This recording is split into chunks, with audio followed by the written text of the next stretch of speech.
तो over to you sir, thank you very much. अब आप शुरू कीजिए, floor is yours. Thank you for joining. Okay, thank you. So, this is the book, Political Conflict in Pakistan. Almost everybody who dabbles into reading or writing about politics in this country. Sorry? What was it? जरा दोबारा बोलिए। Sir वो अच्छा mic please किसी का open रह गया था, प्लीज तो माइक वही माइक आवाज। प्लीज अपने जी बंद कर लें। डॉक्टर साहब बात कर रहे हैं, जब आपने सवाल करना होगा तो प्लीज तब आप अपना माइक ऑन करें, उससे वो डिस्ट्रैक्शन होती। काइंडली माइक अपने बंद कर लें डॉक्टर साहब के अलावा बात। जी जी डॉक्टर साहब प्लीज शुरू कीजिए। जी, बात ये है, first of all, Pakistan doesn't have a conflict resolution mechanism. This is my submission. There is a lot of conflict, but conflict resolution mechanism is lacking. So that's the deficit to which we are suffering. So this is the starting point. Of course, there is a conflict everywhere in the world. In every political system, there is conflict of identities, conflict of interests, and various other kinds of conflict, ethnic, ideological, and whatever. In Western countries, what should I say, democracies, they develop, historically speaking, some kind of conflict resolution mechanism. For example, over the last 200 or 300 years, when nation states in Europe came into being, then obviously the state, particularly those ruling classes which control the state, were interested in developing this kind of mechanism, which was mainly class oriented, because industrial labor was emerging and it was very difficult to contain them. And therefore, gradually, parliament emerged as the way to disengage the masses from the street, from action, and instead, they gradually empowered this representative body so that they can, or could at that time, transfer the voice, and this is usually called the voice, which meant actually the street, and they, in a way, developed a representative institution like parliament. And that meant that conflict management would be done through the public representatives. That was a kind of crisis management strategy. And first England and then other capitalist countries, they continued to develop this kind of conflict mechanism, conflict resolution mechanism.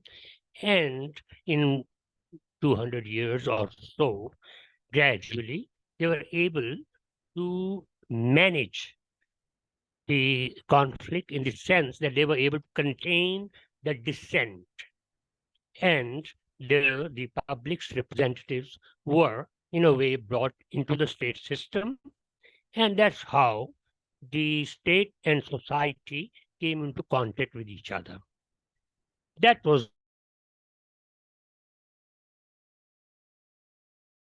the other way. Of course, if talking about the Islamic societies, for example, the Gulf countries, there the traditional state continued to rule and continued to contain the masses through the traditional ways. For example, Saudi Arabia and Kuwait and Bahrain and Qatar and other countries, where the modern system of entitlement of citizens did not take place. So here was the change, the transition, which was controlled by the traditional dynastic rule. And therefore, the dissenting voice never became unmanaged or unmanageable. So we have the modern West, and we have, on the other hand, the countries, particularly in the Muslim world, which were not colonized. Therefore, the state system remained traditional. And therefore, the society, those masses who would come to the street and demonstrate, that particular space was never allowed. So this is the way the traditional state was able to contain the public.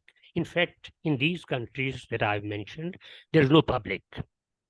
On the Palestinian issue, for example, there might have been more commotion in Turkey, maybe here and there in Pakistan, maybe in other, but not in the Arab countries proper.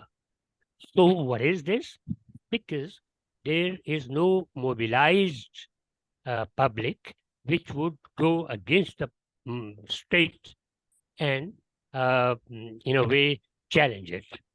So that's the way that I have described the deficit in terms of uh, crisis management in the case of Pakistan. Now, Pakistan follows. Why are you showing me all this? The idea is that there is a larger number of countries which are post-colonial societies. Here, like Pakistan and India and Bangladesh and Sri Lanka and various African countries, Nigeria, Ghana, Tanzania, Kenya, there the laws and institutions of the modern West were transplanted into these countries, Pakistan and other Muslim countries which were colonized. So there was and is a kind of a modern state system. We have a constitution which was made by the British, particularly at the last step of colonial rule, that was 1935, when India Act came into operation. This happened with other countries as well. On the other hand, the movement for independence could not succeed because there was this colonial power and it was in charge. So the leadership, maybe Gandhi, Nehru, Jinnah Sahib, others, they then went to the masses and mobilized them along the traditional lines in India, Gandhi, for example, along Hindu Mat, and in our case, of course, Islamic ideology turned into two-nation theory, and so on. And in 70, 80 countries which were colonies, there, cultural nationalism, in a way, came into operation. State power was mobilized, and that was the pressure on the colonial state. So we got independence. And in these 70 odd countries, there is this particular dichotomy between the modern state and the traditional society. Now, modern state is not so much modern as it is in England, France, Germany, Italy, because there is an arrangement of tempering it down to the needs of the traditional society. But all our legislation, for example, about human rights, about magistracy, about freedom of expression, about whatever, in 1001 aspects of public life, were controlled by that particular legislation. It took place in the colonial period, from 1862 Police Act onwards, University Act, educational legislation, university-based legislation, and in 1001 fields of public life, there was this legislative route to control. So that's how India was called a written state. And most of the colonial societies became written states. That's how we got our penal code, for example, and the constitution itself that was conceived originally and operationalized by the British in late colonial period, that is on the eve of independence. So now this is the conflict which has continued from independence onwards. What is the conflict? The goals are set by the Constitution. It talks about, for example, provisions against discrimination of women on the basis of gender, caste, religion, and whatever. And there is discrimination in the society on almost every basis which has been counted in the Constitution, because here was a traditional society. So there is gender discrimination to the hilt, caste discrimination, religious discrimination, and whatever. So there is a conflict between the normative standards and those rules which are in practice. So there is this particular contradiction. Of course, it's not all modern society and it's not all traditional society. I teach, for example, in LUMS, and where we have got student body, which you can't call, for example, traditional. There is a modern touch about the university students, university teachers, and similarly about other professions which are modern. So that is there. But we are talking here about the importance of culture, about the values, about history, about religion, about those aspects which are very dear to us and have not been obliterated from our consciousness by the colonial state or post-colonial modern state. So if we come to that, that means that tradition which was suppressed by the colonial state has been emerging as a power, and it has been encroaching upon the modern state. That's how in India we've got Hindutva nationalism, revival of 2000 years old Hindu civilization, and in various Muslim countries we see a revival of the Islamic sort of jurisprudence, for example, and in so many other ways, the tradition, in a way, emerged as an alternative force and tried to reshape the modern state. And to some extent, at least, it was successful, but not all the way. So here we've got a generation which is the post-colonial generation. There is this particular post-colonialism, that narrative which was developed mostly, we can say, about India, but also in Pakistan and other post-colonial states. Here, post-colonialism is conceived in anti-colonial terms. The colonialists transfer resources from the colonial societies to the mother state. There was this particular exploitation. In India, for example, the so-called generation of nationalist historians, they have been talking and they've been writing great scholarly works about the exploitation of India by the industrializing Western world, particularly England. So here, then, there is this generation which talks about getting rid of the colonial baggage. So that baggage is what is wrong with us. So we have to go back to Franz Fanon, for example, wrote about it, and more stridently than quite a few of us, that here was the colonial exploitation, the white exploiting and in a way oppressing the non-white and so on. But then he talks about the idea of reviving the pre-colonial society. Do we want that? And here he warns against it. He says that's like reviving a dead body. Do we want to go back to 18th century, 17th century, 16th century? Where do we want to go back? So this anti-colonial sentiment has, in a way, taken over the narrative of these countries, particularly in our case, Pakistan. So here I want to talk about the codification of conflict. How do you fight? Then, for example, there is civil military conflict from day one in Pakistan, but that was codified very nicely, I would say, and there was need for this.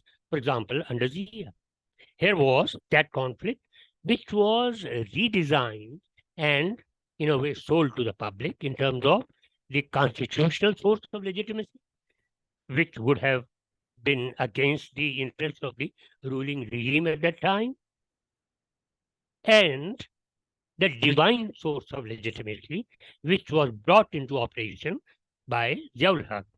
That was to beat the constitutional source of legitimacy, and therefore he, in a way, legitimized his authoritarian rule with whatever ideological framework he could operationalize.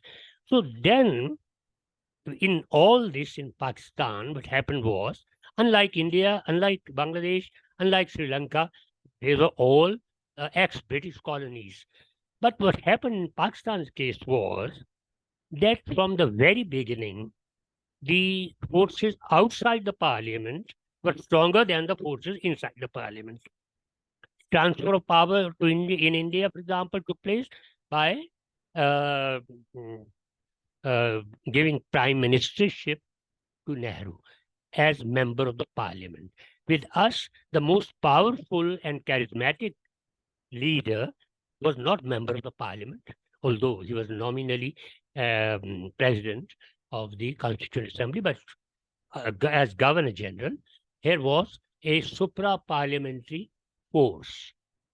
So this is the real thing. That is that there was state capture.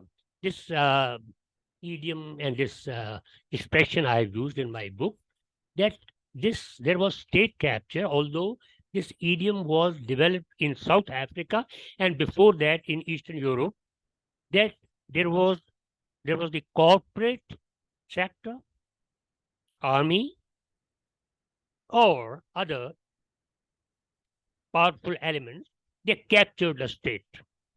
For example, in South Africa, what happened was that in this African nation, there was a very strong finance minister who was actually Indian by origin, although living and very much part of Sri Lankan society.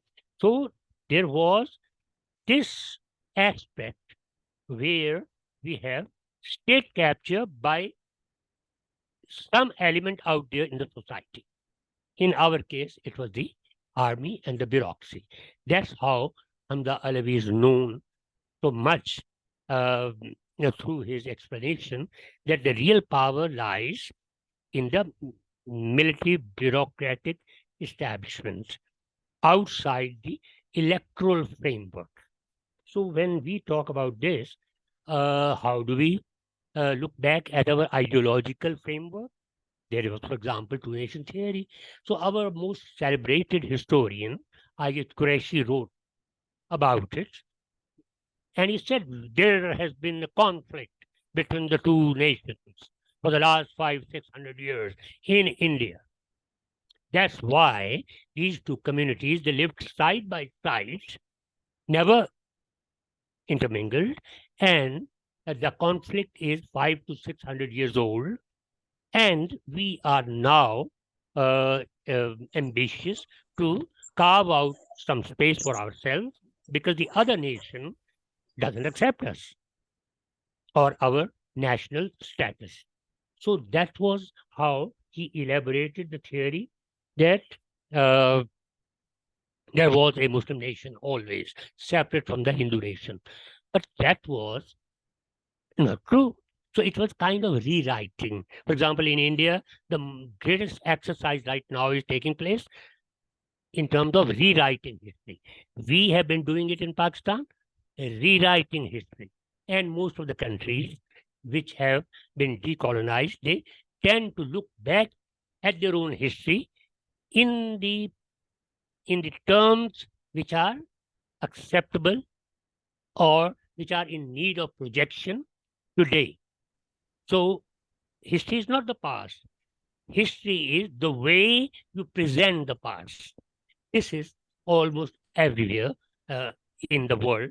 So here, what we did was our separatism developed when Muslim revivalism started, for example, in late 19th century, among the Sikhs, among the Hindus, and among the Muslims. All three communities developed their nationalist framework of thinking in the late 19th century. For example, when Musaddas-e-Hali was written, if you remember, when Singh Sabha was formed, when Arya Samaj was formed, and in this way, these three religious communities projected their revivalist ambitions. And they started on the track of community formation, which led to nation formation. So here, why India became a democracy and Pakistan did not? This is the question usually asked, for example, in various books. Uh, I don't want to go into detail, but what I'm saying is that in India, Indian elite ruled. In Pakistan, who ruled? Migrants from India. Our first Governor General, migrant. Our first Prime Minister, migrant from India. Two-thirds of the higher bureaucracy, migrant from India. 80% of the industrial elite, migrant from India. And quite a large number of intelligentsia from Lucknow, Aligarh, and other, like Calcutta and other intellectual and academic centers of India, and they dominated.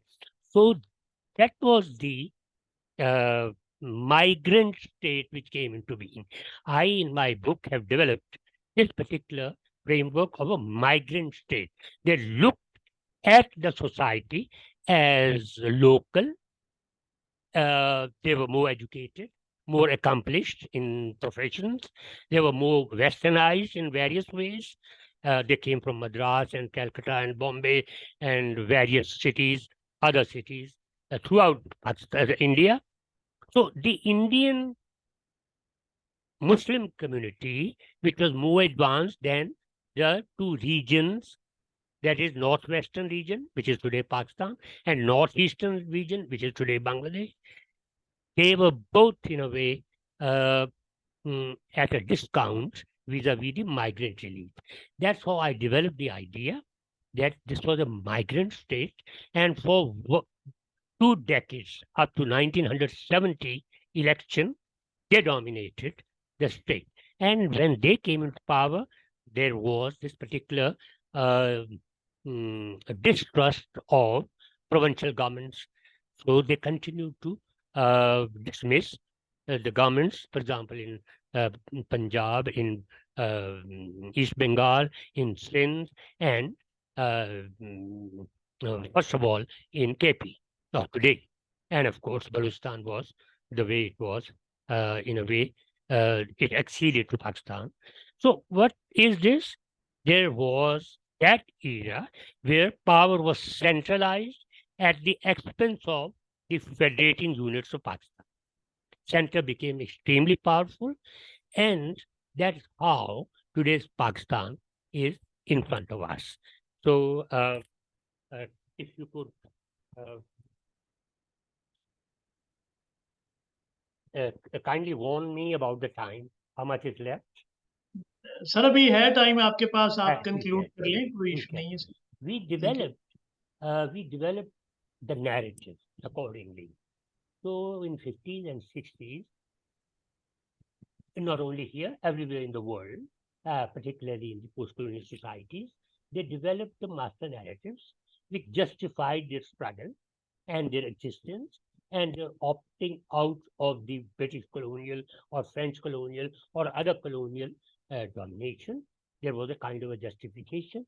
And therefore, if you remember, and I've quoted Edward Said, for example, that nations are narrations.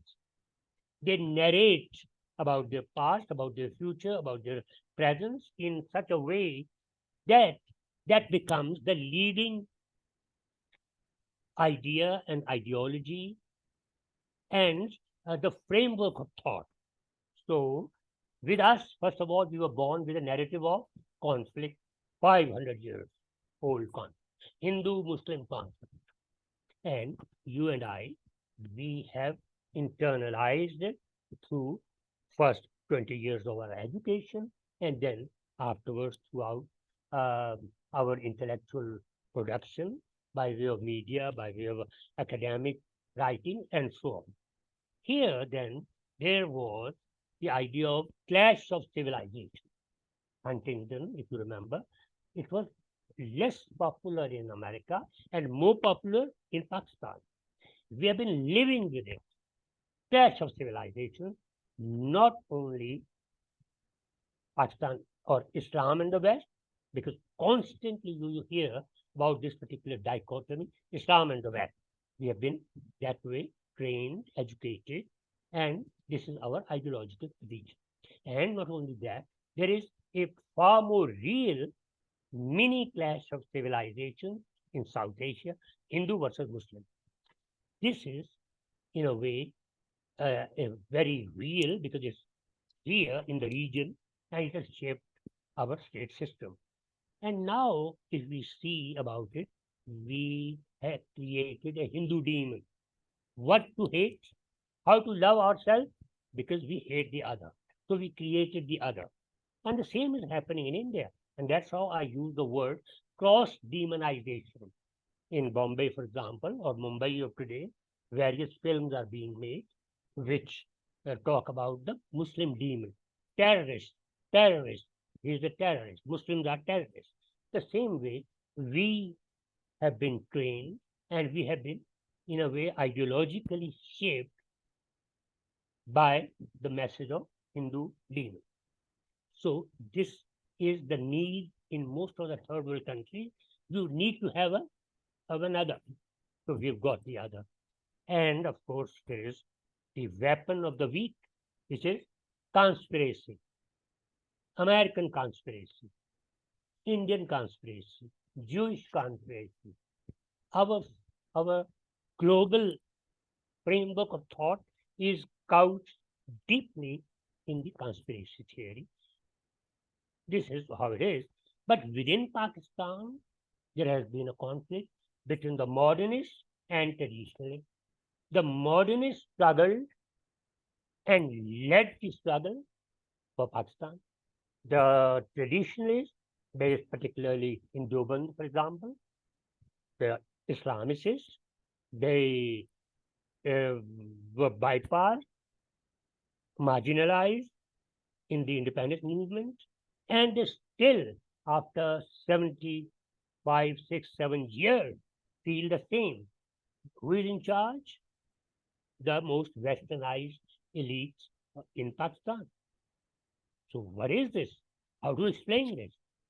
They, in a way, made Pakistan, they ruled Pakistan, but there was this pressure which they had created, that is going to Islam as an extremely powerful instinct, and it worked, like in India, Gandhi's case, Hindu religion, and it worked. So religion played this role of mobilizing the people against the colonial state. So the state is intact. Whatever the state system the British made, the modern elite got it and started dealing with the religious elite in its own ways. For example, accommodating it here and there. Ziaul Haq onwards, there was more accommodation of the traditional elite. But who rules Pakistan today? Why don't people vote for Islamic parties? They have never been there in power. And there is this particular misunderstanding about KP, for example, 2002 elections, when MMA came to power. In my earlier book, uh, and in this book as well, I've talked about the way Musharraf co-opted the British, the ulama, and he said those who are not graduates will not participate in elections. And at the same time, he said madrasa certificate holders will be considered graduates. And of course, he tried to sell the message to the West, particularly America. Remember, it was post 9/11, and he tried to sell the message mullah in is better than mullah out. So let me make them part of the state system. And I've gone into detail about it in my earlier book about the 2002 election, how he did it legally and so on, releasing a few people, dropping certain cases against them, and whatever. So my idea is that there are in Pakistan two power centers, one based on the middle class, the other based on the political class.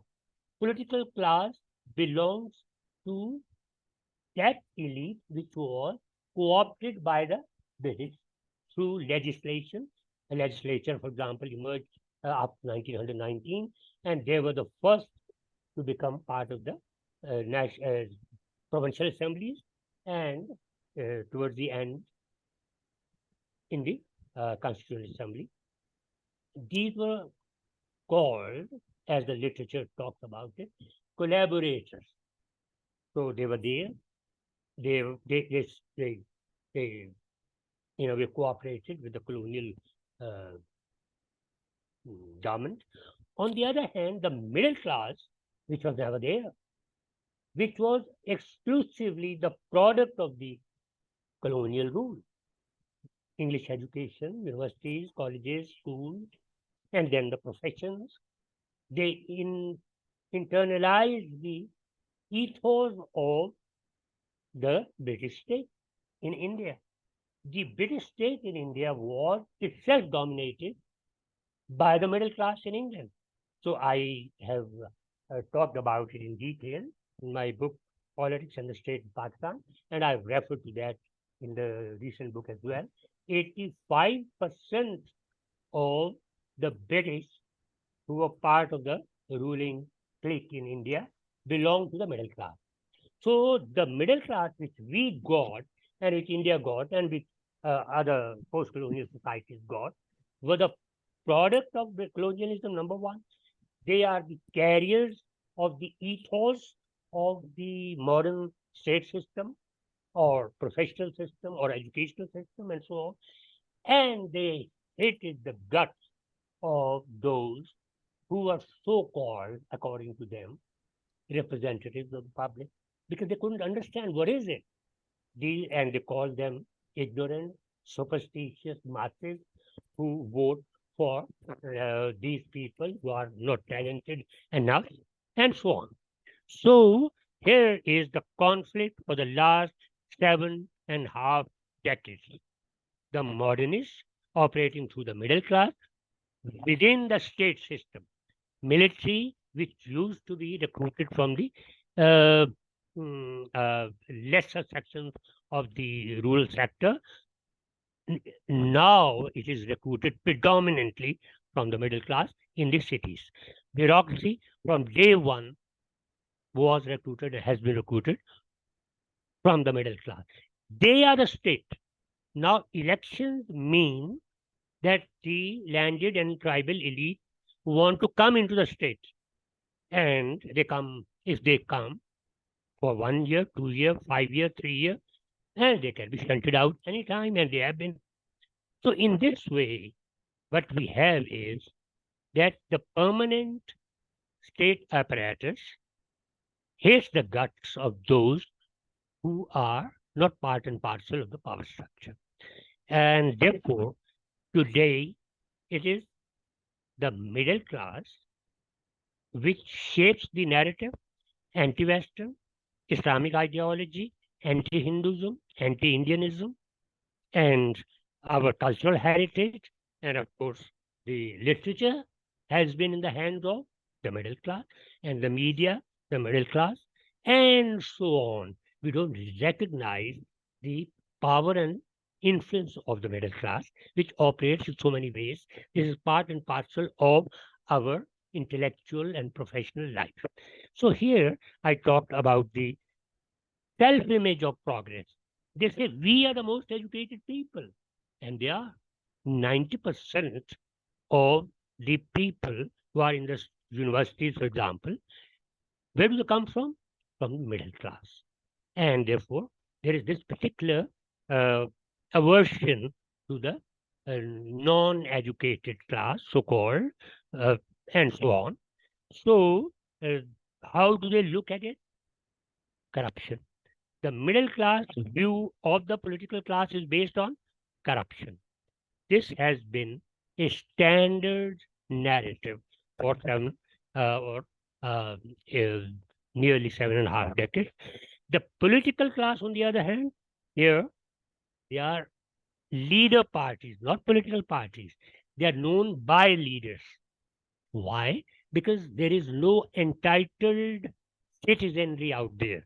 We don't vote on the basis of policy of a party, issues projected by a party, solutions given by a party, and actions or non-actions of that particular party for which you are voting when that party was in power.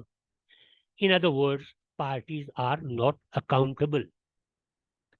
Leaders give them the identity. In the Labour Party and the Conservative Party in England, it's the policy structure for which people vote. With us, it's the Bhutto Party, it's the Sharif Party, it's the Imran Party.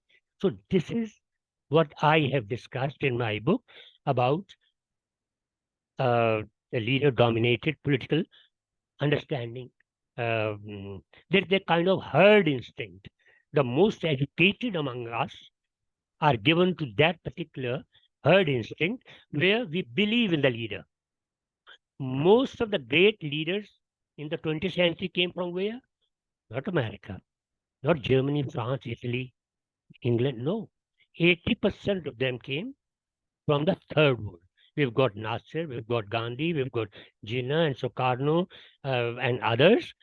In other words, our citizenry is tuned to worship of leaders. This is again discussed theoretically, and I don't want to go into detail, but this is called mosaic myth, the myth of Prophet Moses, that he would take the nation to the promised land, and that's how in the third world leader specific politics has been most popular, and Pakistan is no exception. You don't question the leader. In England, for example, the leader is first among the equals. In Pakistan, India, other countries of the third world, they are Mahatmas, they are the great souls. There is a huge difference. They are almost superhuman. That is how it is studied, this particular phenomenon of leadership in the third world and in the West. So there is this particular non-policy orientation of elections in Pakistan, and there is again the diaspora effect. The non-resident Pakistanis, like the non-resident Indians, actually this is the word, non-resident Indian NRIs, they contribute to right-wing politics.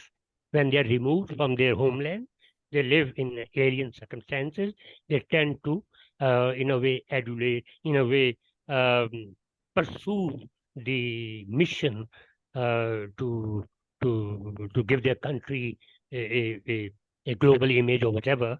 So, internal distribution of power, for example, in terms of democracy, those who are living in the United States and in France and Germany and Italy and particularly in the United Kingdom, they enjoy all the benefits of privileged minorities.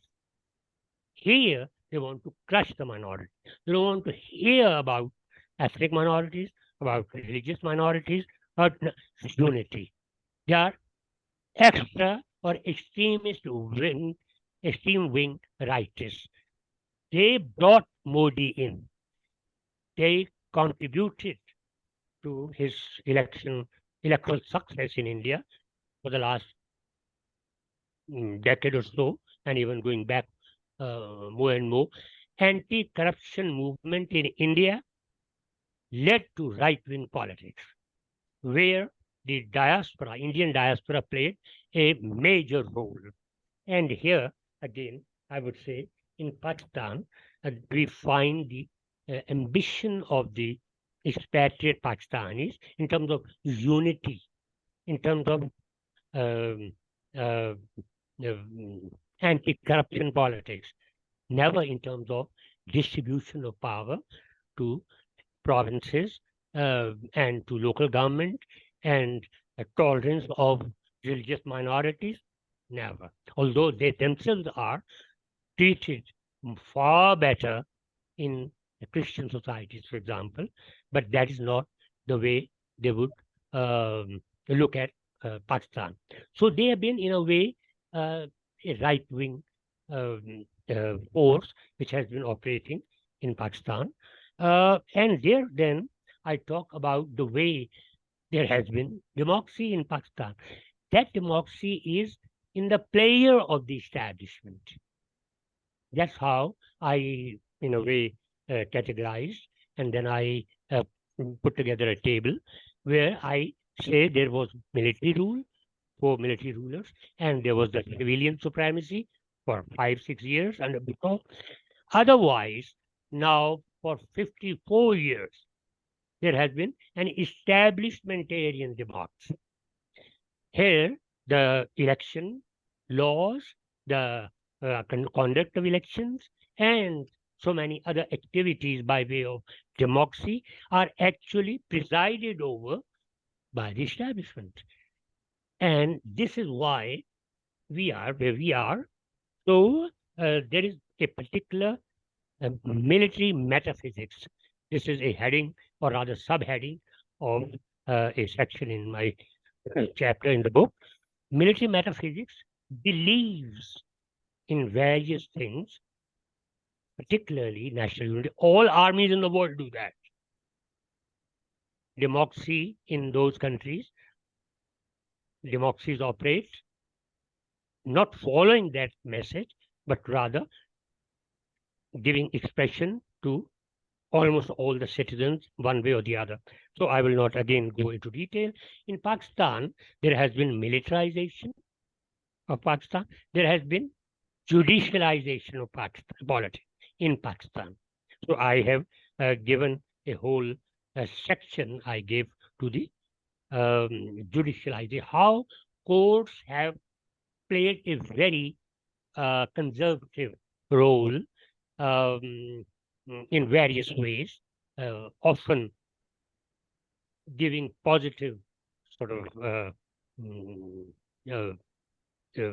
decisions in favor of the coup makers, for example, and so on. Even the judges, some of them played the role of populists. They took up, for example, the role of making a dam or any such thing.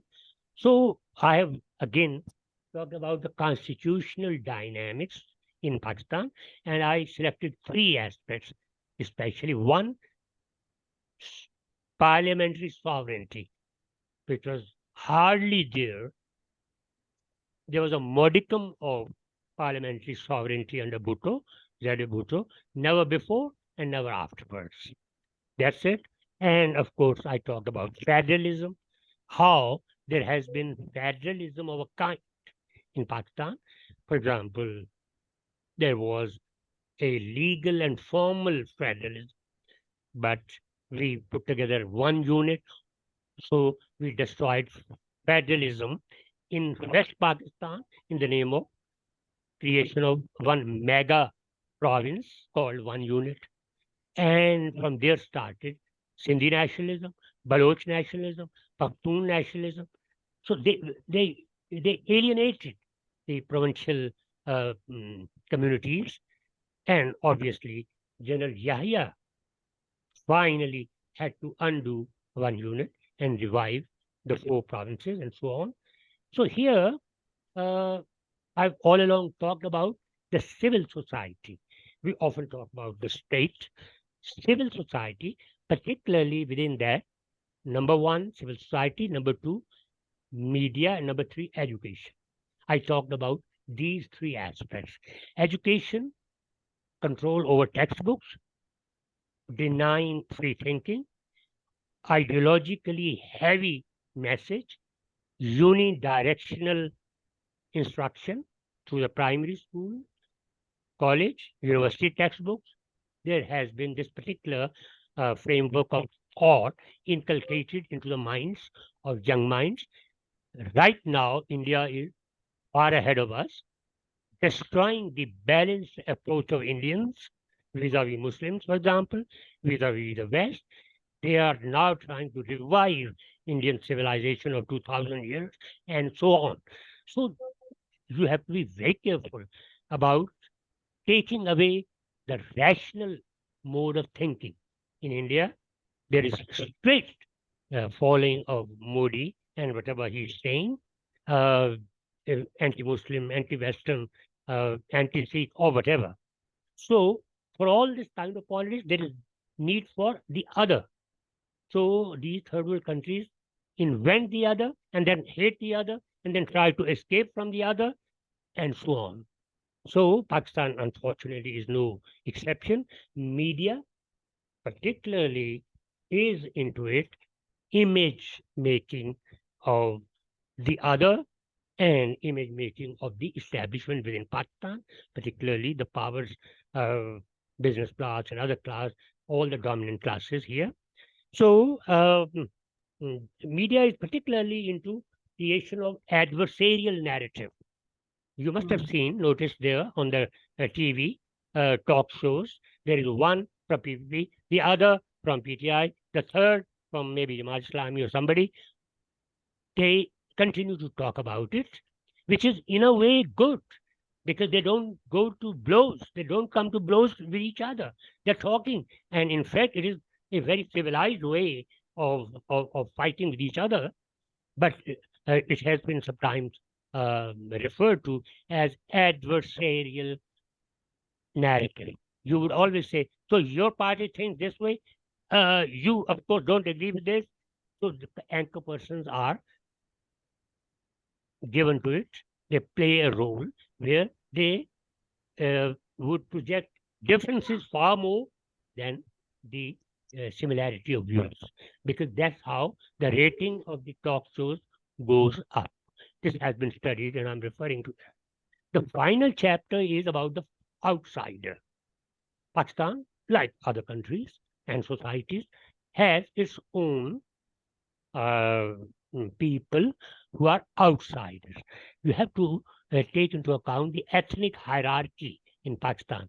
Muhajir, who initiated the making of Pakistan, from those areas which are not part of Pakistan. They led the movement of Pakistan. Punjab provided the most strategic base for that movement. For the last 77 years, is the Muhajir Punjabi establishment. That doesn't mean the military establishment, the military, political, cultural, and social establishment. They rule or set the priorities, and of course, the first the Bengalis, but now Pathans, Baloch, and the Sikh and the Sindhis, they are at the receiving end of priorities, ideologies, and other kinds of policy orientations vis-a-vis the world and vis-a-vis the internal policies. They feel alienated. And there have been military operations against all the 3 of them. And before that, the Bengalis. There has never been a military operation against Punjabis. So what is this? There is this outsider. There is this dichotomy between the insiders and the outsiders. That is the whole chapter about the outsiders. There are the religious outsiders, Hindus, Sikh, Christian, and we've got sectarian outsiders, Shia, and Ismailis and Zikris, and there are ethnic outsiders. The three of them I've just counted. So what's happening? You must have heard about the imagined communities, the word about nations in the world. The title of the book, the very famous book, Imagined Communities. To imagine these people as part of the nation. These are called, these three ethnic communities and Christian and Hindus and the sectarian minorities, they are unimagined citizens of Pakistan. They are not considered the bona fide citizens of Pakistan. So here then, there has been a move forward and a move back. You went for separation of Karachi from Sindh. You went back to it after it mobilized the Sindhi nationalism. After 22 years, you had to give Karachi back to Sindh. One unit to give birth to Sindhi, Baloch, and Pakhtun nationalist movements. They were there before, but they got a new life because of Punjab's domination in one unit, and in fact, whole of Pakistan. And of course, the return of Biharis, Sindhis would not accept, so you did not. You accommodated Sindhis there. And similarly, we can talk about other issues, particularly Kalabagh Dam, Punjab, and the Federation both want it. All the three provinces have passed resolutions against it, and there are reasons behind it and whatever. So I've talked about the way our state system, in a way, compromised with the pressure and undid what they had done. So finally, I would say, there, for example, presidential system, 7 years in Pakistan, delegitimized, never again, the nation would not accept, but then the powers that be continue to inject presidentialism by default, for example, through Article 52, 58 2B. So president could dissolve the National Assembly, and it has happened several times in Pakistan that gave birth to some kind of a semi-presidential system. And there I would say, again, the quota system, again to accommodate some of them, because there was Sindhi nationalist movement and other pressures. So before the Muhajir dominated, and then Punjab, these three communities continue to be underrepresented in the army, in the bureaucracy, in the judiciary, and whatever. So quota system provides them some kind of a safety mechanism. So the state did not withdraw it for the fear of alienating them even further. So this way, I've concluded my book by considering, number one, that it's not a unique issue with Pakistan. Most of the post-colonial states have this kind of political instability. Even India next door, which is one example of a successful and continuous democracy in the third world, even there, what is it? All these factors which I've talked about, they in a way impinge on the political systems of these countries, especially Pakistan. Thank you very much. Doctor साहब बहुत शुक्रिया, thank you very much. और quickly चलते हैं discussion की तरफ. Doctor निवाल को मैं रिक्वेस्ट करूंगा कि आप इसको हैंडल करें, मॉडरेट करें. और 30 मिनट आपके पास हैं. डॉक्टर साहब का वक्त ज़्यादा लगा, लेकिन it was quite use. Sorry, I knew there was okay sir, something wrong. It's okay. हमने Thank you, किताब Dr. पढ़, Sir. तो over to doctor Niwal ji. Doctor साहब, Thank you, Dr. Shahid. Assalamualaikum, Dr. Waseem. Thank you very much. That was a very Assalamualaikum. enlightening talk, and the book was also a very rich read. I think everyone will agree. The Dr. We will start off with Dr. Abrar Zahoor with his comments and questions if he has. जी अब्रार साहब. यहाँ है. जी, is doctor there? साहब unmute करें. इब्रार साहब unmute करें. इब्रार साहब unmute करें. Ibrar Sahab, you are muted. Should Unmute, we mute. move on? That's Yeah, fine. yes, thank you very much. Thank you. Sir, I have read your book and I have found it a wonderful book. मैं अभी share कर रहा था Dr. Shah साहब से कि it is one of the best books I have ever Very read kind. on Pakistani political system and to understand Pakistani state and society. Sir, आप outsiders, it is one of the last chapters. I think it is the last chapter जिसके अंदर आपने outsiders को explain किया. I would like to a bit further understand. You have categorized keeping the outsider inside, keeping the outsider outside. So, what are these categories, sir? In the category of the religious outsider, I put Ahmadis. The state is in no mood to tolerate and accommodate that community, not even to accept it as a minority. So they are not made part of the minority commission, for example, and they are not allowed to fight elections on the plea that they are a minority. Minority status and the Islamic State both are denied to them. So where to go? By default, they are migrating. So Germany is the first outpost, but they've been going to Australia, America, and elsewhere.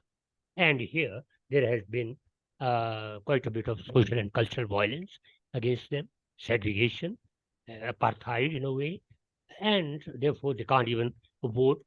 While minorities can, Ahmadis are now in a problem. So in the religious category and in the ethnic category, there is a Baloch. So Sindhis are not in good books with the state. Pakhtuns are often distrusted when they talk about their nationalist agenda. But the Baloch is very problematic for the state.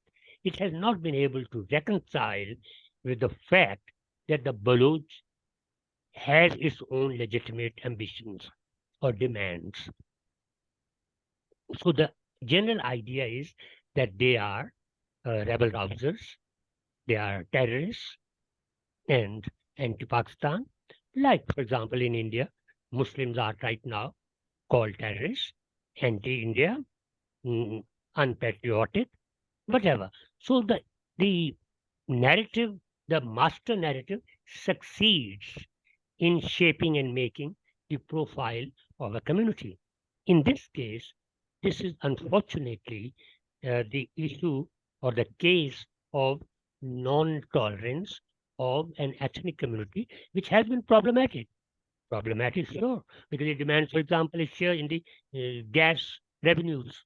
And for the last 60, 70 years, they have enjoyed the benefit of the gas which is produced there, but they never got that widespread network of distribution of gas in their own province.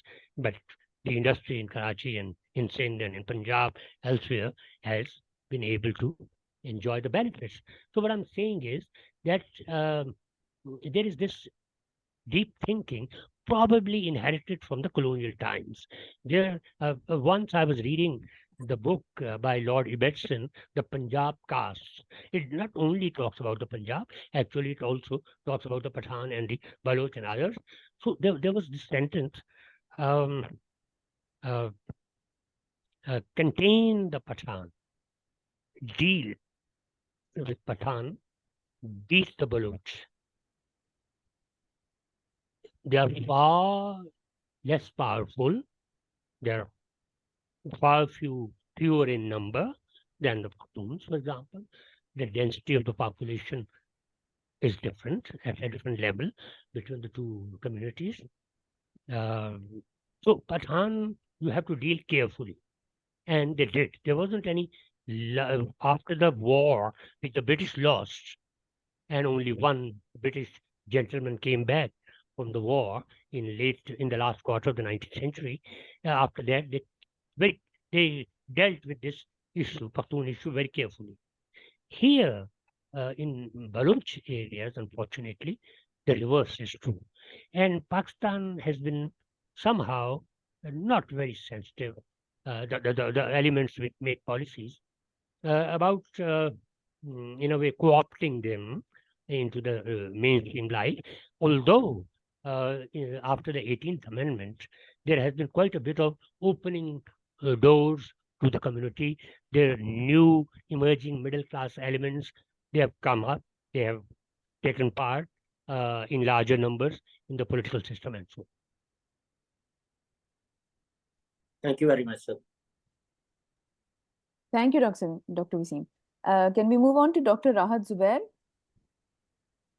Dr. Rahat Zubair, Thank you so कोई much. feedback? Thanks a lot. Hello. Thank you so much, sir. Such an enlightening discussion.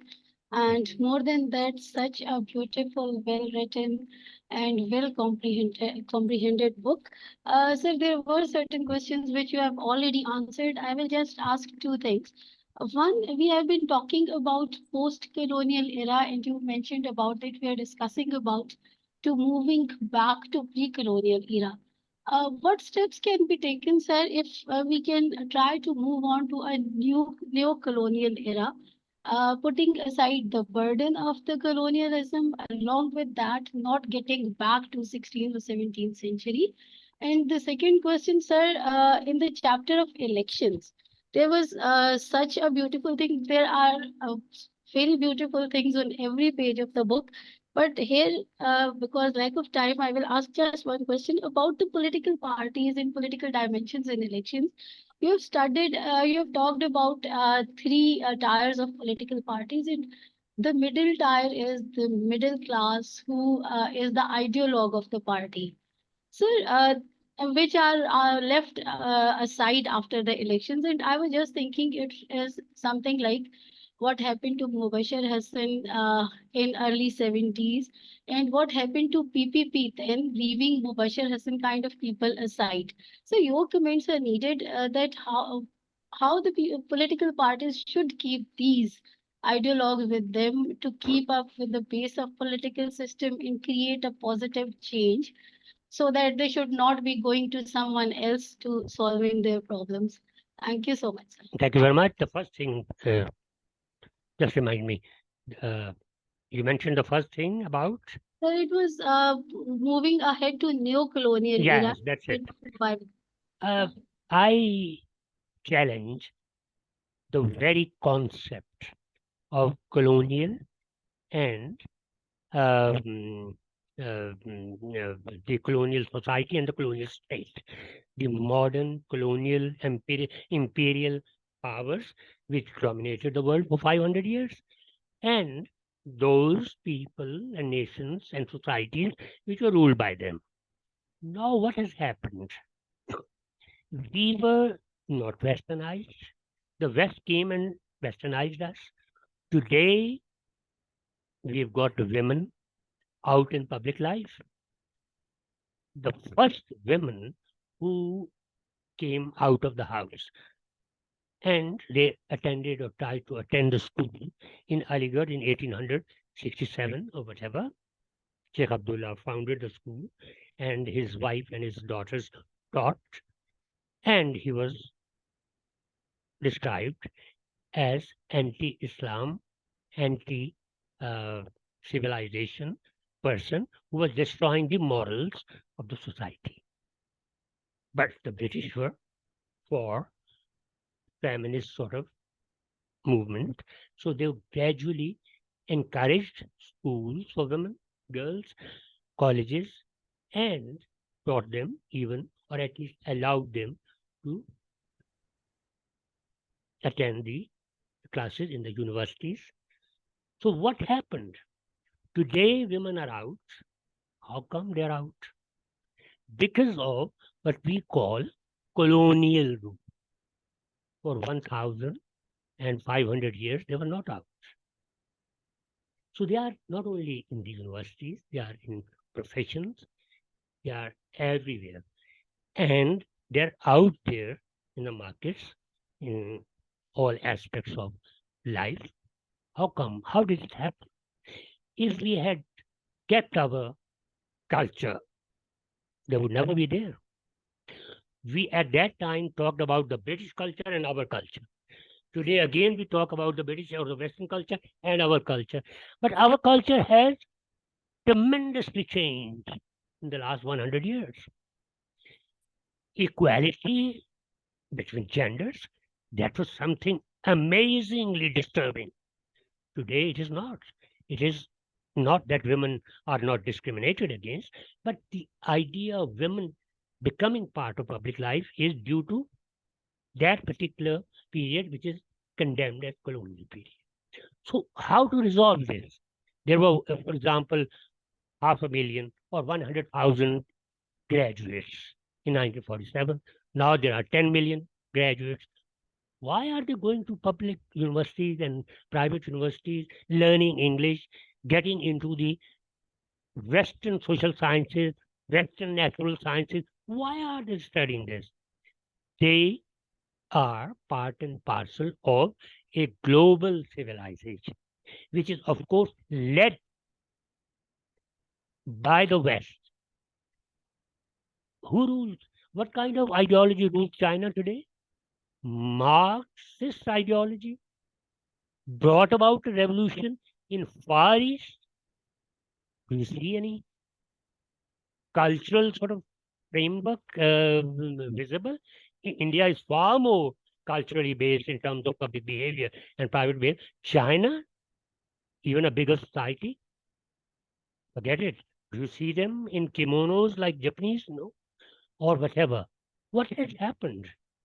And we love to send our children to English medium universities, colleges, and why?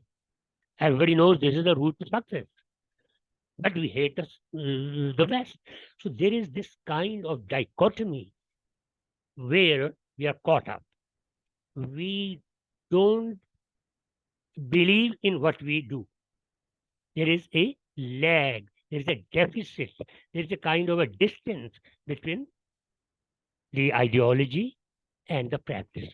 Why is it that generally we are all good Muslims, but we don't bring them to power? Why? The most influential people make the decisions from the political class and from the middle class. So we are not seeing the reality out there. It's there. You want to be a success, for example, in the society, you go the Western way. We all do that.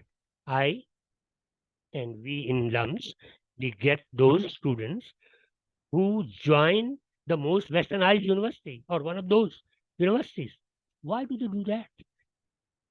But they have their own ideological contradiction with the West. So there is a kind of a misconception. We have been trained along the line of hate. We have to have an other. The West is the other. Didn't they dominate us? Didn't they oppress us? They did. Didn't they exploit us? They did. But we didn't go to Balochistan and people will say Punjab dominates us. And similarly, the other underprivileged communities would talk about the same thing. So this barrier, which is the barrier of colonial rule, that needs to be, in a way, understood in a more nuanced way. That's what I'm saying. And I tend to forget things. The other thing was that you talked, I should be rather brief, I'm sorry about this, but the other thing was, Sir, it was about ideologues which are left oh by yeah, within the party, what happens is, I remember I met some cadres, ideologues in Imran's party, and they were talking about the way in the 1990s they got together and they then approached all the intellectuals. In fact, somebody, Rahimullah, for example, and there were others. They approached people like me and others that we are now going to bring about change in the system. So there are ideologues, left walas, they want to bring change in the capitalist system. There are others, the Islamists, they want to bring about a change in religious sense. There are all these kinds of ideologues, leftists, Islamists, rightists, liberals, whoever. They get together, they form parties. There are, for example, 10, 12 leftist parties.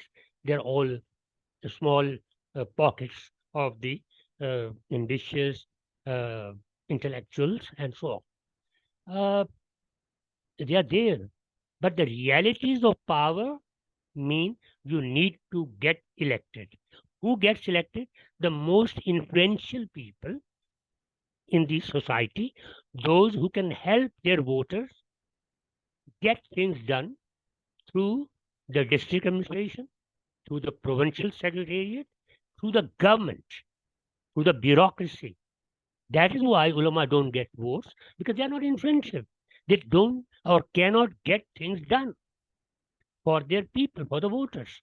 That's why these people, the ideologues, they write manifestos, they arrange rallies, they are organizational, organizationally trained in a way, but electorally speaking, they're nowhere.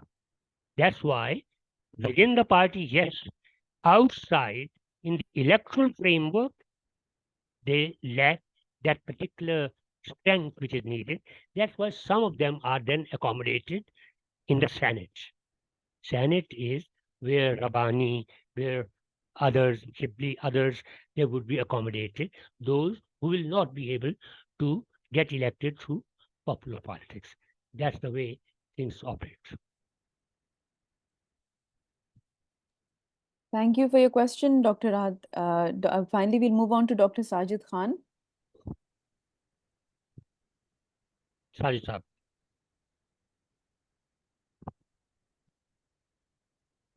यहाँ पे हैं Dr. Sajid? Thank you so much, sir. First acknowledgement, I largely borrowed from your scholarship throughout my career, and our understanding of Pakistani state and society largely borrowed from you, sir. Very kind, very kind.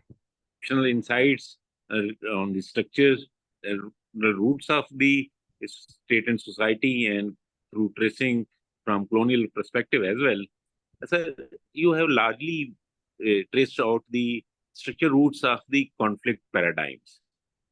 And there are many stakeholders of that conflict. And you rightly pointed out in the start of your talk, the conflict resolution mechanism is absent from Pakistani state system.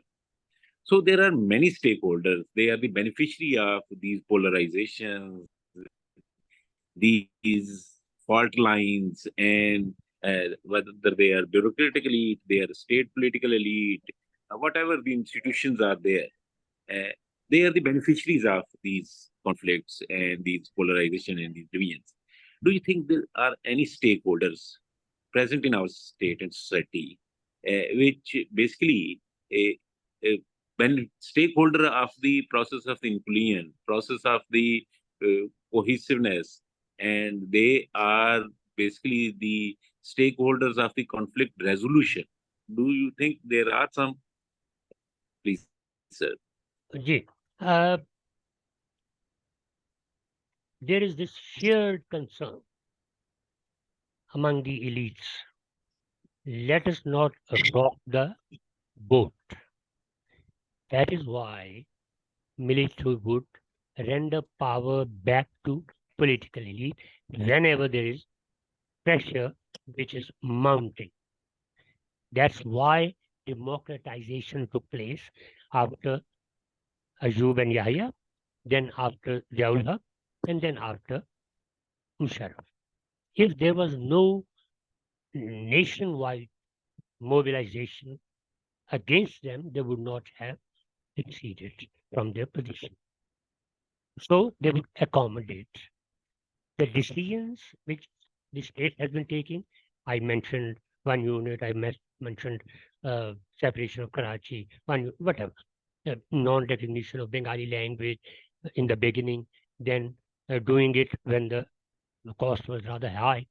What I'm saying is, that here is industrial commercial class. It likes what? Protection from the establishment. Establishment in turn goes and meets the business class. The other day, for example, men in uniform would try to embrace the industrial commercial class, and the door will remain open to the landed and tribal elite. Why?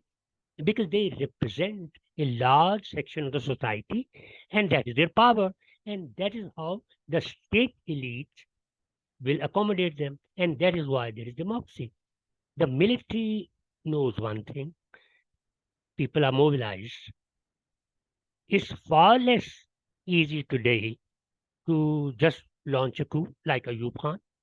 Those were the days when public was not so much mobilized. Now, after 20, 30, 40 years of public mobilization along party lines or whatever, it's now much wiser, let's say, the military leadership. It tries to play according to the rules of the game. So today, they feel that democracy is the only game in the town. So play it accordingly. So then they try to play around with the rules and the operational dynamics of elections. So you get what you want by going with the exercise of mass voting. You do whatever you do with it, but you play that particular game in your way, of course. So this is the way these elites, they try to accommodate each other. For example, Shah Pahlavi, he was a modernist, Western-oriented person. He wanted to do away with the tradition about, for example, women. The parda was not liked. Mustafa Kamal Pasha banned parda, and there was a kind of a jump to the modernity. In Pakistan, the modern elite has been, in a way, trying to accommodate the religious elite, and the religious elite has been going along with the modern elite. For example, in the Constitution 1973, whatever Islamic demands were there, Bhutto accommodated them because the initiative continues to lie with the modernists. Therefore, all these elites tend to accommodate each other fine.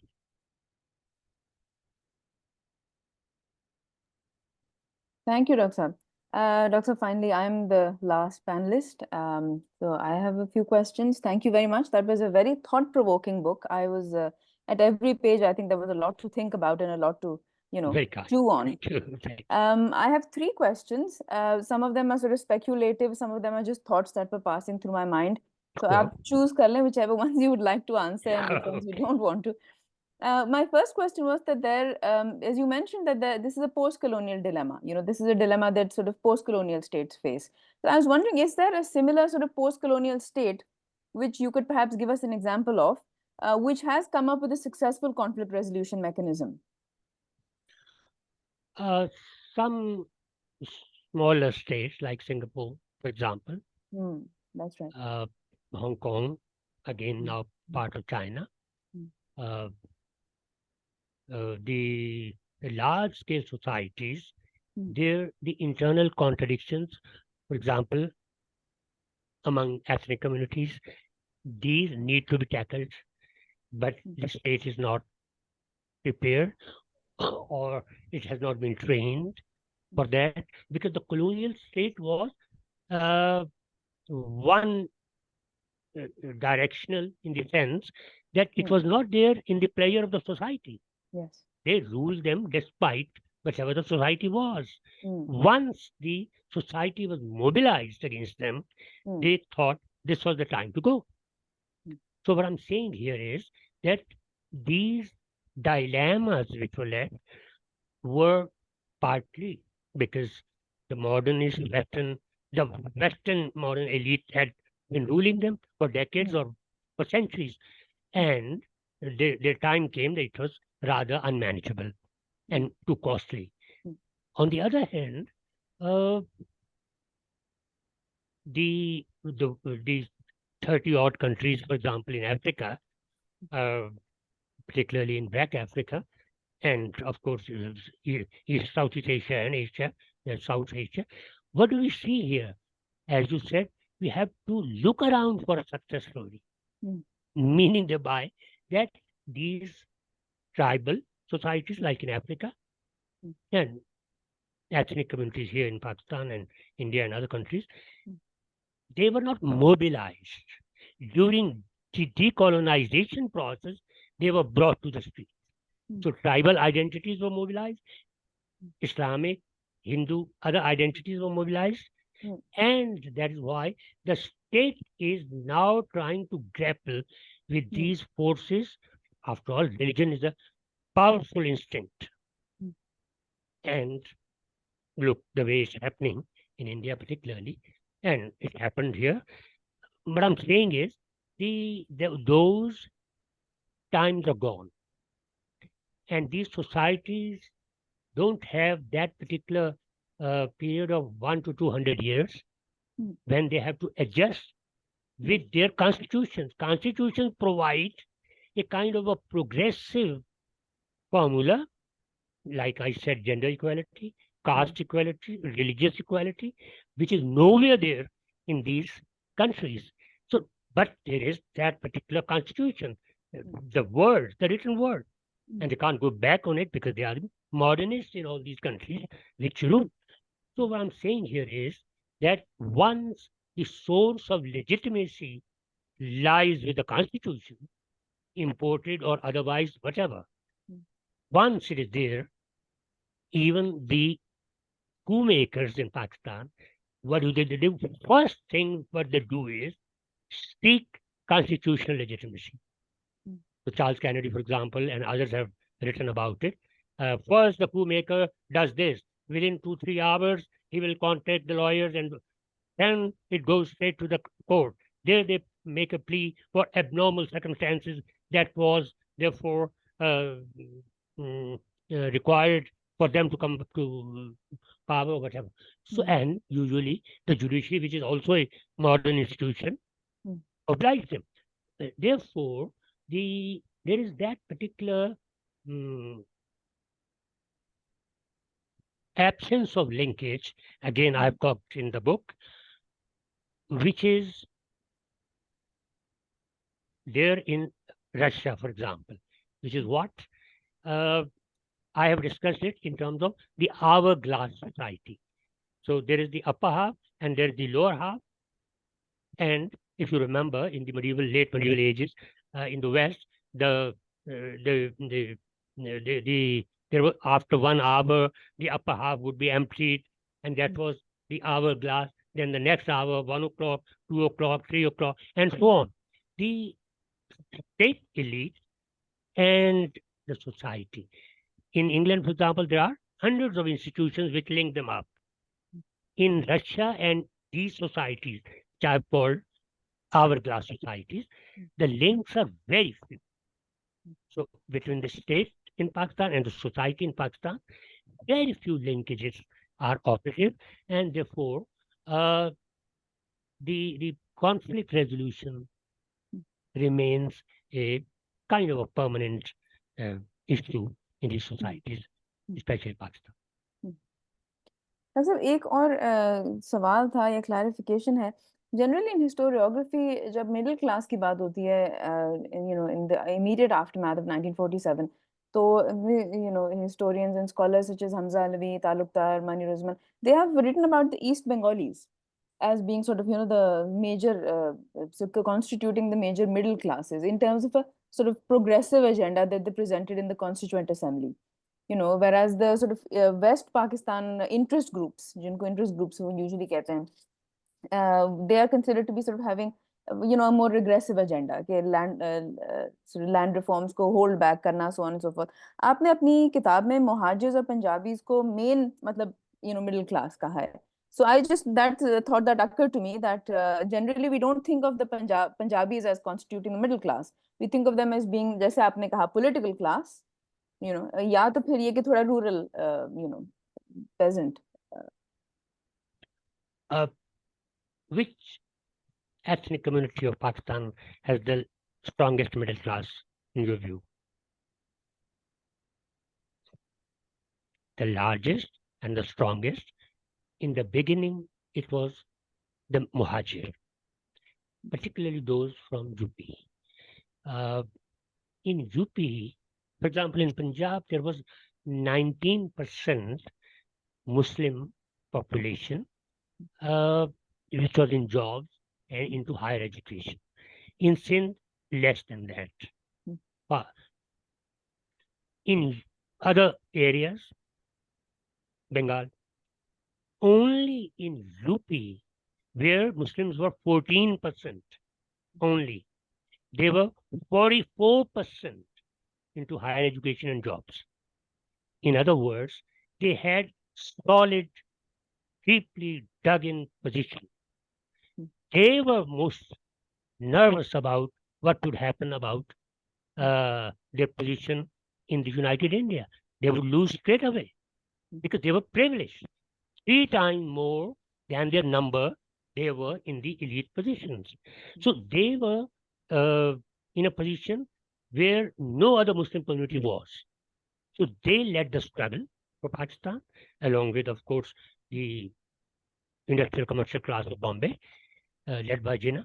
And that's how we came to it.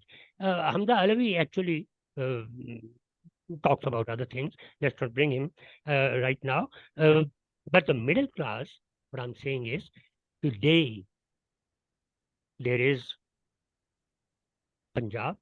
Punjab is alone 54% of the population in Pakistan, and it has 50% quota. 50%. Muhajir has nowhere near quota system or road ratio. They are far more in number, that is, far more educated, but the quota gives them far less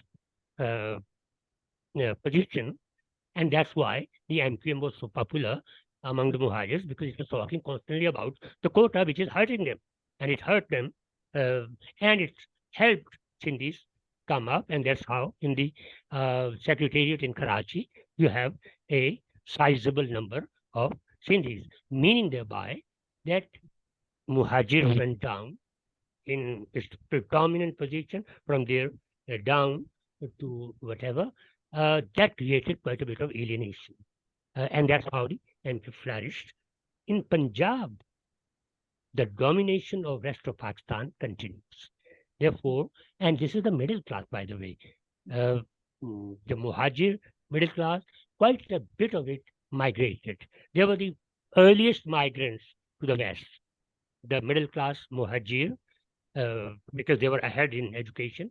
Their women, for example, they were at least by one generation ahead of Punjabi women, and so on, and by more than one generation in terms of other communities, meaning thereby that the strongest middle class right now belongs to Muhajir in numbers.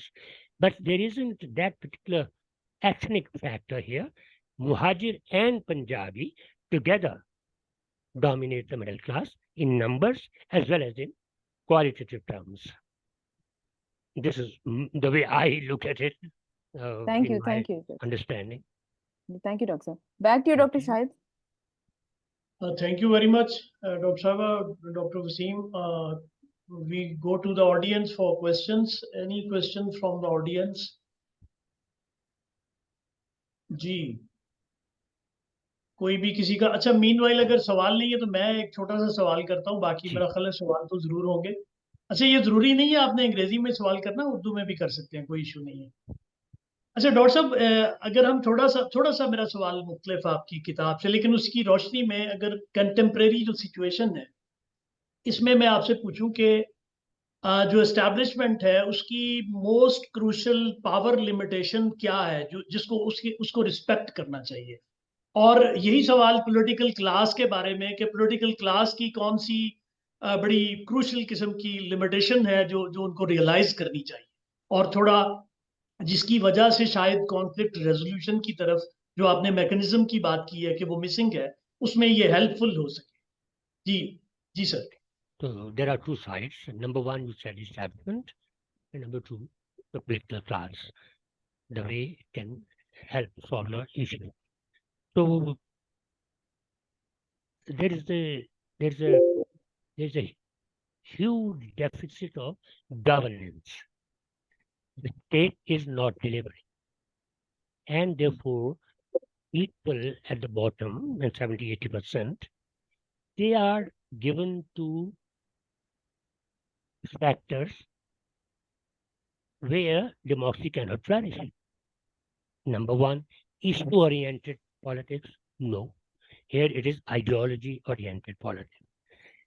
Two, leader-specific positions and attraction.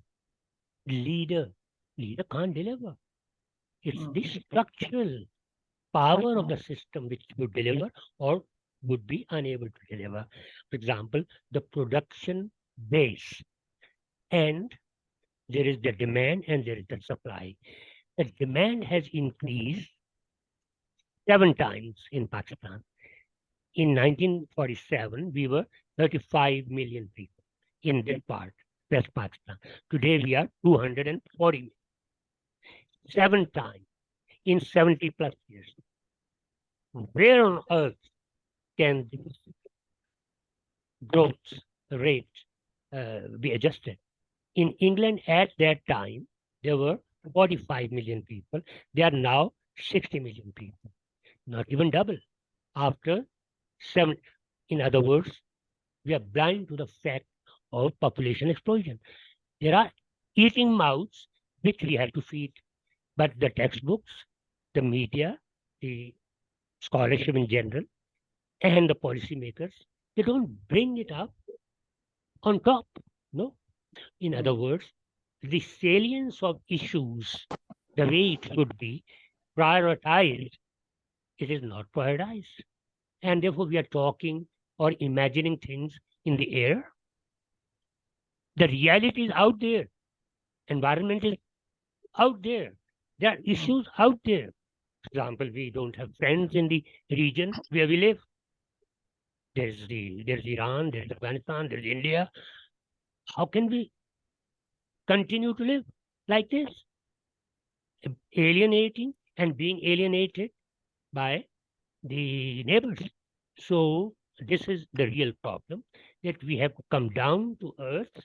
We have to be more realistic and less imaginative in terms of our ideological socialization. For example, in England, the children straight away for 20 years, they go through the legal socialization problem. By the end, they are legal robots. 6 o'clock, the button goes down, electricity off, that's it. That is it. You drive and you stop at the traffic light, and that's it. The rule, the governance is much cheaper there than with us. Why? Because we don't train our people along legal lines. There is more focus on ideological socialization. We are there, and we are the product. So our children, our students, our young people, have they been trained along modern lines? They haven't. Therefore, I think there is a kind of a modernity crisis. We have to be part of the world, and we have chosen not to be, and there lies the problem. Sorry about that. Yeah. ठीक, thank you sir, thank you very much. अच्छा, doctor Ejaz Ahmad, इनसे सवाल लेते हैं क्योंकि panelist हमारे पहले भी कर चुके हैं, इनकी तरफ बाद में आएंगे। जी डॉक्टर एजाज। जी अस्सलाम वालेकुम। हाँ जी, अस्सलाम वालेकुम, क्या हाल है भाई? जी बहुत शुक्रिया। ठीक। बड़ी इस तरह की यानी गुफ्तगू, और बुक भी मैंने इंट्रोडक्शन और जो कंक्लूजन पढ़ा है, सारी तो मैं नहीं पढ़ सका। Very kind. तो बड़ी यानी इसको वाइजनिंग थी मेरे भाई, और भी इस तरह की बुक्स पहले पढ़ी हैं, लेकिन it's one of the very good books.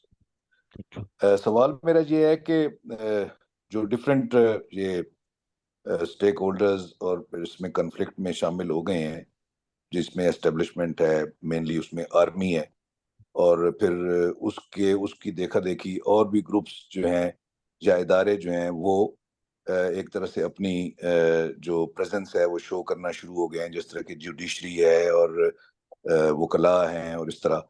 तो क्या हमारे यहाँ ये जो चीज है ये ज्यादा कुछ पैथोलॉजिकल नहीं होती जा रही? The word which you used, Stephen Cohen used it. Foreign policy in Pakistan is pathology. The fear of India and whatever we were born with. Yes, there is this pathological concern about things and issues which we should have outgrown long ago, but we haven't. So our feet are not on the ground, and our love for A and hatred for B continues unabated. Why should we be obsessed with the other, particularly the others who are inside the country? We have drawn lines which are dug deep, and therefore there is no integration in various sections of the society. So the point is that the kind of democracy that we have, that doesn't bring the people's will into play and doesn't make them visible and doesn't shape the priorities of policy in their favor. For example, the new taxation system, the inflationary spiral which is there. There should be some concern somewhere. So most of the policies of the governments for the last 1, 2, 3 months, what do you see? There should be air ambulance, there should be hospitals run, there should be the train system, the green bus, whatever. And the most biting thing, which is inflation, is not tackled. The petroleum price, the tomato price, any price, and jobs are not being created. Hardcore number of jobs should have risen. No, meaning thereby that the elite is safe from the pressure from the masses.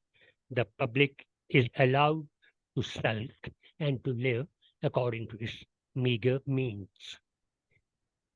Politically speaking, the public should have had pressure, should have built some pressure on the policymakers. Well, the system is such that it doesn't. बहुत शुक्रिया sir, बहुत शुक्रिया sir. Doctor Iram Sajid ji, doctor साहब जी। Thank you sir. Sir I wish के कभी 1-to-1 हम मिले और मैंने बहुत सारी बातें पूछनी है आपसे जो पूछ सकूं, लेकिन यहाँ पे सिर्फ एक ही सवाल मैं पूछूंगी सर आपसे। सर आपने जैसे कहा कि हमारी जो रूलिंग एलिट है, पॉलिटिकल एलिट या एस्टैब्लिशमेंट है, it comprise mostly middle class. Sir what I feel कि जब ये लोग रूलिंग एलिट का हिस्सा बन जाते हैं तो they became alienated from their origin the real middle class. और फिर ये हमें ऐसे भी उनकी जो पॉलिसी मेकिंग है उसमें भी नजर आता है, जैसे मिडिल क्लास के इशूज या प्रॉब्लम्स जो हैं वो एड्रेस नहीं होते। तो मिडिल क्लास में जो है उसके अंदर एक जो पीछे रह जाती है, उसके अंदर एक फीलिंग्स ऑफ डेप्रिवेशन है या इग्नोरेंस की, कि दे आर बीइंग इग्नोर्ड। तो सर ये फीलिंग जो है और ये जो डेप्रिवेशन की कैसे फील की जा सकती है, कैसे जो है रिलेशनशिप उस रूलिंग एलीट का और असल जो मिडिल क्लास उसका बन सकता है? Thank you sir. Well, the middle class is alienated from the system which is dominated by the middle class, actually. This is not appreciated widely because the middle class seems to be the conscientious objector. It plays that role. Look at these people, the politicians, the corrupt ones, and this is how they are behaving, considering them as the rule makers and the policy makers, which they are not. The section officer and the deputy secretary and the joint secretary and the additional secretary and the secretary, the policies are made in the corridors of power within the state structure. There is this political elite which continues to bang against the door because they want to come into the state. But there is already the state elite, which is middle class. The outside, they are considered outsiders, these politicians. Why do they want to come in? They are uneducated. How can they make policies? They don't even read their constitution, etc. There are 1,001 complaints about them. The problem is that these elites represent the society. Middle class doesn't. Middle class thrives on university education, on their professional merit. This is called, and at least I have used the word, meritocracy. So there is this meritocracy and democracy. Meritocracy, there should be justice for the education, for the talent, etc. And that's why the issue is all the time these highly educated people are bypassed. Okay, but you are already overrepresented in this system because of your monopoly over education or because you believe that you are qualified. What about those who are not qualified? There are 20 million children who are out of school, 26 thereby. We deny them education and then we ask them to be educated and to behave like educated people. So there is something wrong with the resource allocation. For example, when HEC was formulated, at that time, there were 9 billion rupees budget given to HEC. 90% of students who belong to the school system, they got far less. It was amazing. There is this educated elite which continues to serve itself. Most of the scholarships, for example, abroad, you give them scholarships in terms of pounds and dollars and euros. Very expensive in the name of nation building. So nation is not only middle class. What about the working classes, both in rural sector and in the urban sector? That's why they are extremely cynical, frustrated. They are never happy. If somebody, some leader, Bhutto, Nawaz Sharif, Imran Khan, tells them that there is something out there and I'll get you, they are popular, even though they don't belong to that class, and they will never deliver to the lower people, lower class people. But there is this particular leader-specific orientation. People have hope. They want to have hope. Where should they go? And that's how our democracy in the third world, particularly in Pakistan, is made and shaped. Sorry, that's my view. Sorry about this. Okay. Thank you very much. Thank you, Dr. जी शुमाइला और फिर doctor राहत और doctor Sajid, ये last 3 questions हैं। जी शुमाइला, अब पैसे और मजीद लगेंगे। जी Shumaila. Sir, my question is, sir, do you think the real democracy will prevail in Pakistan, or the same drama will continue and we are a deep state forever? There is deep state in Pakistan, but there is also something wrong with our thinking and understanding of the system. First of all, we don't accept the fact that we are part of the global civilization. We get mobile telephones in the hands of domestic servants. How did the latest invention reach the most underprivileged sections of the population? How did it happen? Because of the technological revolution in the West, the business links between the two ends of the universe and our outreach, which is enhanced by it. Similarly, our technological innovations, all of them, if we understand that this system which prevails today is part and parcel of a historical phase in history where no country can exist on its own. We have been direly influenced by the West. You yourself are the example. University people, women, medical doctors, others. And all that is made and shaped by the West. But we have separated West as a category. Forget it. Our students, BA, MA, they go straight to the West and they shine there as if they are already on the track, because they are on the track. We teach, for example, in my university, the writings of Western authors. The more, unfortunately, we have to accept the fact that there are no poles like East and West, Islam and the West, China and the West. If we continue to operate along those lines while we practice differently, then there's a problem. We are part and parcel of the global capitalist system, the global technological system. And your biology and zoology and chemistry and physics and sociology and political science and anthropology and social, where are they coming from? The idea is the West is the epicenter of the epistemological world. So there is an epistemic community of the world, knowledge-producing community of the world. They are ahead, we are marginal, peripheral, but we are part of the same system.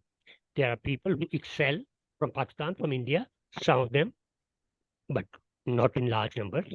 But they excel because they understand and operate in the global system. So this dichotomy is destroying us, let's say. We have to move forward and operate according to the world's rules of game. बहुत शुक्रिया sir जी doctor राहत जुबैर जी doctor sir एक सवाल है जो भी आप बात कह रहे थे कि हमारे पास कॉन्फ्लिक्ट रेजोल्यूशन मैकेनिज्म के इश्यूज हैं. Lastly, I had been studying Constitution of Turkey and some political developments in Turkey. I realized that their military has become in a balanced position in the state system when they were given some constitutional rights. Constitutionally, they have been made part of the government or governing system, and then the military coups were controlled. Can there be some sort of mechanism here in Pakistan that this kind of a balance can be created, that military should get some share in the governance mechanism, and that may define its limits as well, and let the politicians do this?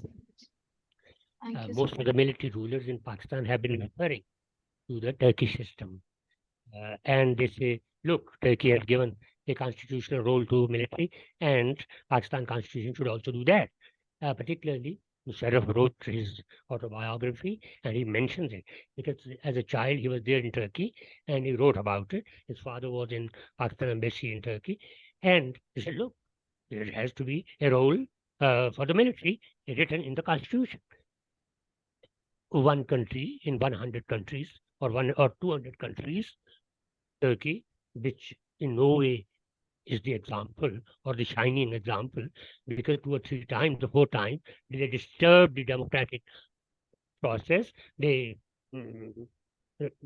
hanged, for example, the prime minister, ex-prime minister, Adnan Menderes, because they didn't allow the civilians to be on their own. Because from Mustafa Kemal Pasha onwards, military was always a dominant factor. If you remember, he had pushed back the Allied forces. It was a war which he won in the end. So that never happened here. It's not military who got us Pakistan. There was a constitutional way. The majorities vote. Where there was no majority, for example, in UP, Muslim majority wasn't there. It didn't become part of Pakistan. So it was the majority, Muslim majority province, which became part of Pakistan. In other words, the whole process is different. Here, the power was transferred from the British Parliament to the two parliaments of the new dominions, India and Pakistan. The power was transferred to the Constituent Assembly of Pakistan. They were the legal masters, constitutional masters of Pakistan. They provided legitimacy. Now every military ruler has been, in a way, trying to legitimize himself through the same constitution. Yeah. Hello. ये mic please बंद कर लें. ये doctor साहब आप सवाल करें. साजिद साहब. Sir, you have referred this Jagusan Qureshi's position. Obviously, he's a Muslim nationalist historiographer. But most of the Muslim nationalist historiographers basically take their positions from Jinnah's statements, from Jinnah's position. They frequently referred Jinnah's exclusive Muslim nationalism, Muslim separatism, and even Jinnah, when they are going to try to trace out the exclusive Muslim nationalist roots, they are referring again Jinnah. When first Muslim converted to Islam, the foundation of Pakistan was laid down. So obviously that fear-based or insecurity-based Muslim exclusive nationalism, which basically was that idea of Pakistan was presented to avoid the Hindu majority rule or majoritarian principle. Democratic principle was a majoritarian principle. And you realize that according to democratic principle, Hindus are going to dominate. So under that fear, so that position is very much rooted in our ideology. That fear, hatred-based nationalist narratives is very much rooted in our history and our ideological roots. Okay, first of all, not history. If you have a chance, please look into the book written by Faisal Devji. He's a professor in Oxford, and he has written about the idea of Pakistan. And he has taken up a position that Jinnah was very impatient with history. Unlike the UP Muslims, Jinnah, who was the recent sort of convert 2 generations back only, and he was more liberal than so many other Muslims. He was talking politics and doing politics for half a century or so. And it was only in 1937 when the Congress won the elections and Muslim League was nowhere. At least it was defeated in Punjab, which was the power base going to be of the new state. After that, when the Congress resigned in 1939 against the war policy of the British Empire, and the field was open, and the Muslim League leadership found it worthwhile to go to the public and make Muslims conscious about their different status. That was the period, 1940s, after 1937 election, after 1939 resignation of the Congress from ministries, 7 or 8 ministries. Then the Jinnah strategy was identity construction. That is how Islam was brought into operation as an ideology. Two-nation theory became popular, or was made popular, and it was the ideological weapon in the hands of the Muslim League, while there were Muslims as employees, employers, neighbors, friends of Hindus and Sikhs. They had been for hundreds of years. That was the time when the full-blown mobilization strategy came into being, and the people, they were Punjabis and they were the Sindhis and they were Bengalis and others, their ethnic identities, these were overruled by a new ideological construct, which was based on the two-nation theory. So that's how I've discussed this phenomenon in my book. By 1946 election, the tables had been turned, and here was Muslim League, where it was defeated in Punjab. Now it won the Muslim seats in Punjab, and the same thing happened since, and of course later through the referendum in KP, etc. Sorry, I hope I don't take too long for answers, but anyway. Sir बहुत शुक्रिया sir. और कोई सवाल किसी का? Last question हम ले लेते हैं डॉक्टर साहब हैं जी, मेरा ख्याल है नहीं है। अच्छा डॉक्टर साहब, बहुत ही इंसाइटफुल एनालिसिस था। ऑफ कोर्स हम आपसे हमेशा सीखते हैं, कभी आप डॉन में लिख, कभी हम आपके स्टूडेंट थे इनडायरेक्टली थ्रू योर राइटिंग्स।